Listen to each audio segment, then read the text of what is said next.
오늘 저는 여러분께 한 가지 여쭤보고 싶습니다. 살면서 처음 만난 어떤 사람이 어딘지 불편하고 마음에 걸렸던 적이 있으신지요? 그런데 시간이 지나고 보니 그 사람이 당신의 가장 소중한 인연이 되어 있더라고요. 혹은 반대로 처음부터 참 좋아 보이던 사람이 알고 보니 당신의 마음에 깊은 생채기를 남겼던 적은요? 우리는 살면서 참으로 많은 사람을 만납니다. 그리고 그 만남의 첫 순간 우리의 뇌는 놀랍도록 빠르게 그 사람에 대한 결론을 내려버립니다.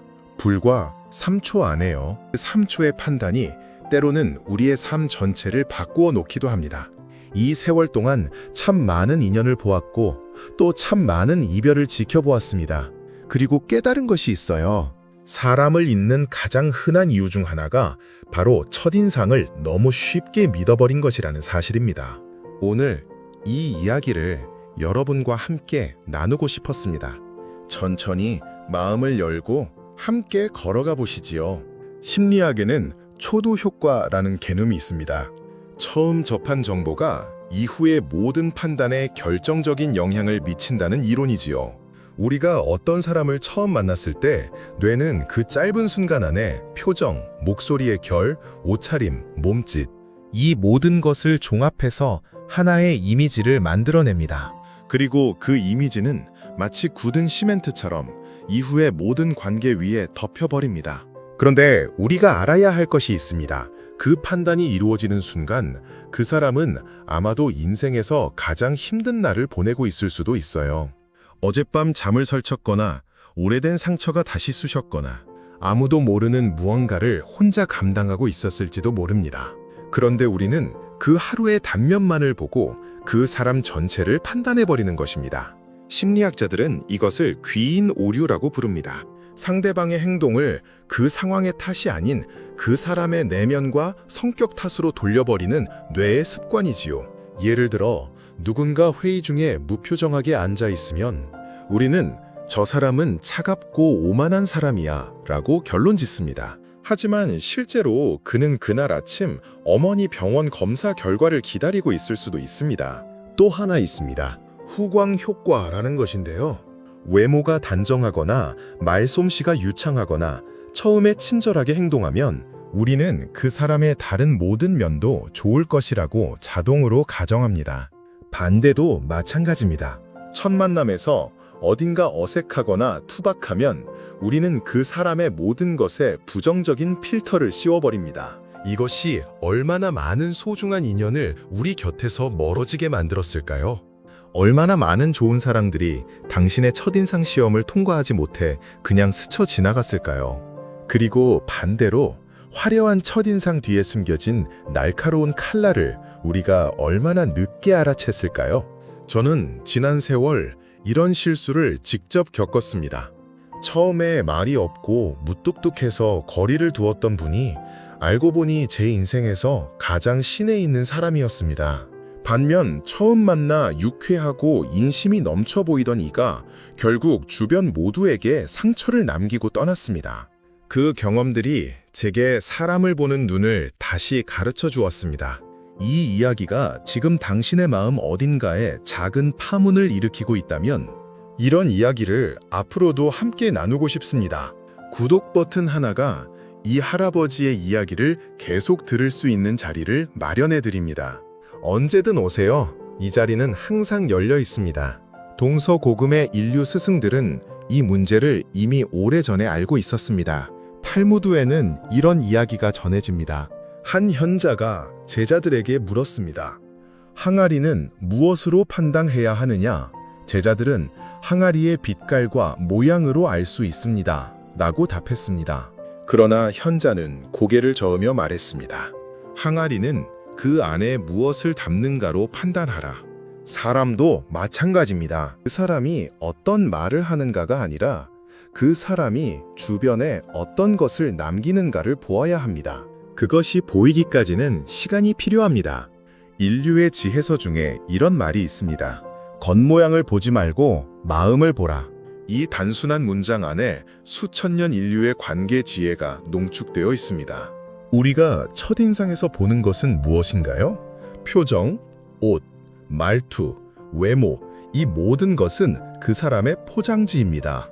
인류의 스승은 그 포장지 너머를 보라고 가르쳤습니다. 행동은 하루에도 여러 번 바뀝니다.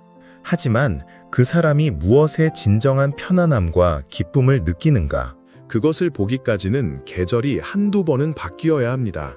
서양 철학의 어머니라 할 수 있는 스토아 철학은 이렇게 말했습니다. 당신이 처음 보는 것은 그 사람의 가면이다. 그 가면은 세상과 싸우며 만들어진 방패이다. 그 방패 안에 무엇이 있는지를 알고자 한다면 먼저 당신이 무기를 내려놓아야 한다. 우리가 첫 만남에서 상대를 판단하고 경계를 세우는 순간 상대 역시 자신의 방패를 더 높이 들어 올립니다.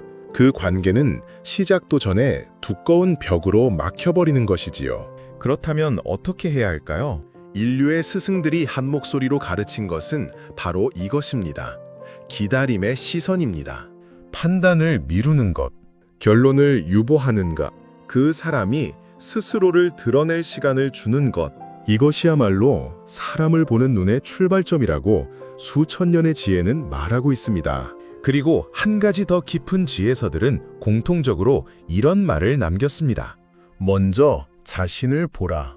내가 지금 상대를 어떻게 보고 있는가는 사실 내 안에 무언가를 비추는 거울이기도 합니다. 어떤 사람이 나를 불편하게 만든다면 그 불편함이 어디서 오는지 먼저 자신에게 조용히 물어볼 일입니다. 이제 오늘 당장 여러분의 관계에서 실천해 보실 수 있는 3가지를 드리겠습니다. 첫째, 판단에 물음표를 붙이는 연습을 하십시오.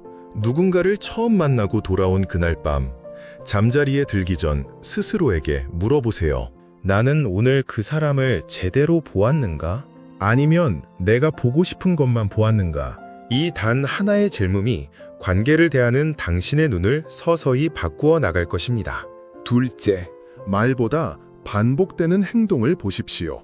한 번의 진절은 그날의 기분일 수 있습니다. 하지만 3번, 5번 반복되는 작은 행동, 그것이 그 사람의 진짜 마음입니다. 반대로 한 번의 실수나 어색함도 그 사람의 전부가 아닙니다. 반복을 통해, 패턴을 통해 사람을 보는 눈을 길러가십시오. 셋째, 상대에게 2번째 장면을 허락하십시오. 첫 만남이 어색했거나 불편했다면 적어도 한 번 더 만나보십시오. 사람은 처음 낯선 자리에서 스스로도 모르게 가장 딱딱하고 어색한 면을 드러냅니다. 2번째 만남부터 사람은 비로소 자신을 조금씩 열기 시작합니다. 그 2번째 자리를 허락하는 것, 이것이 관계의 시작입니다. 오늘 이 이야기를 들으시면서 마음속에 가장 오래 머문 문장이 있으셨나요? 혹은 문득 떠오른 누군가의 얼굴이 있으셨나요?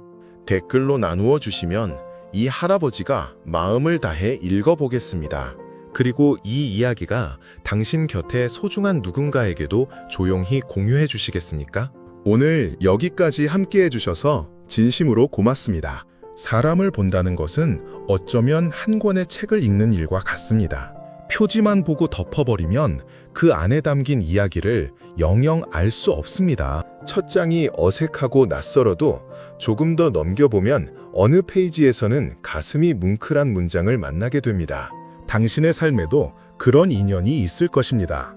첫인상이 썩 좋지 않아 멀리했던 어떤 사람이 사실은 당신에게 꼭 필요한 이야기를 간직하고 있는 사람일지도 모릅니다. 오늘 이 이야기가 그 인연을 다시 한번 돌아보는 작은 기회가 되었으면 합니다. 서두르지 마십시오. 인연은 계절처럼 옵니다.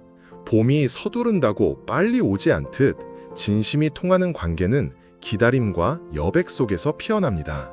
오늘 하루도 당신 곁의 사람들을 조금 더 넉넉한 눈으로 바라보시기를 바랍니다. 그리고 그 온기가 당신에게도 고스란히 돌아오기를 이 할아버지는 진심으로 빕니다. 감사합니다. 다음에 또 뵙겠습니다.